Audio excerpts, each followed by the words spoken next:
Let's hope you have a fully equipped 10 Essentials pack with you at all times. Let's also have a lot of hopes for things that may not happen. What could happen is you will end up in a situation where all you have to work with and where your survival depends on whatever you have in your pockets. We're going to talk about some of these tools and how you can use them. These tools are generally in my pockets at all times. In my left front pocket, I will have a Bic lighter, and it's tricked out. It has a bottle cap or a whatever this is, pop top, so you can hook it to a lanyard or hook it to you somehow. It's got lots of duct tape on it. It works right now. That's wonderful.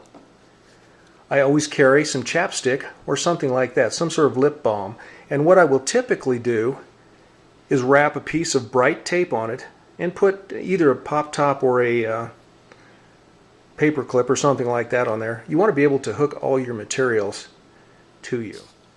In my right pocket, I'll have a Swiss Army Tinker. It's a thin knife. It's only 2 layers wide. You can carry it in your pocket, and it has a lot of tools you will use.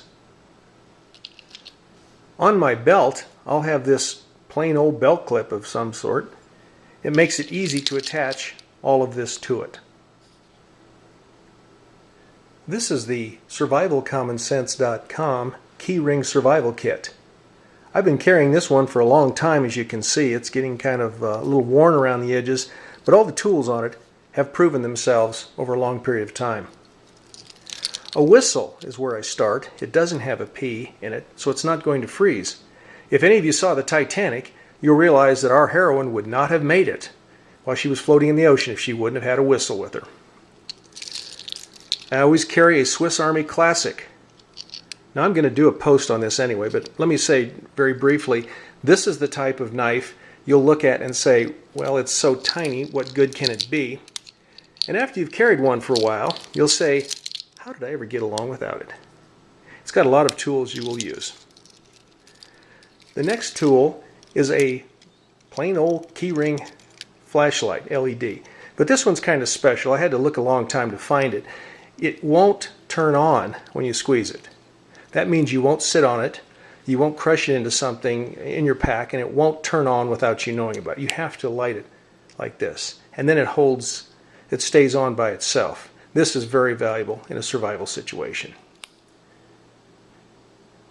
Okay, a Manicure fingernail clippers? Yes, and here's why. If you tear your fingernail right here doing something during a survival situation, chances are your hands will be dirty anyway, or they might need to be sanitized.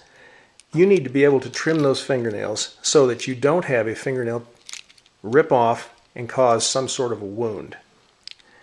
And finally, here's my trusty Boy Scout Hot Spark. I've been using one of these for years. They're very handy.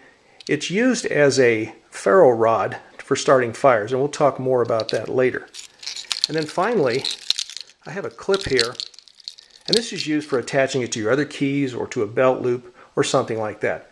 Again, the whole focus on all this is that it has to be easy to carry. The color of bandana you choose is up to you. I typically carry red or something like that for signaling. Today I've got a lavender bandana. Lavender shows support for all cancer treatment. And finally, this is what I carry in my wallet every day. I always carry some Survival Common Sense wallet-size fire starter with the directions. It could be that someone will need to use my stuff to start a fire, and I want them to know how to do it. I always carry Char Cloth. Char Cloth is a material that's made much like charcoal you barbecue with. The difference is, this is light and will fit in your wallet. It'll catch a spark from virtually any source, so it can be incredibly valuable. And finally, here's this little mirror I made. Go down to your local auto shop or something like that, and you can get a piece of this material for about 10 or 15 bucks, whatever it is. I cut this so that it would fit exactly inside my wallet as a credit card sized one. It is not the best mirror in the world, but then again, if I have it, it may be all I have to work with. So the bottom line in your survival of any situation is going to be your ability to think and the tools you have with you. I carry these items with me everywhere, and it's because they're easy to carry. Make your personal survival kit something that will work for you and that it is convenient to carry. Don't make it too bulky. Don't get too extensive with it. And above all, think about taking this with you everywhere you go. This is survivalcommonsense.com.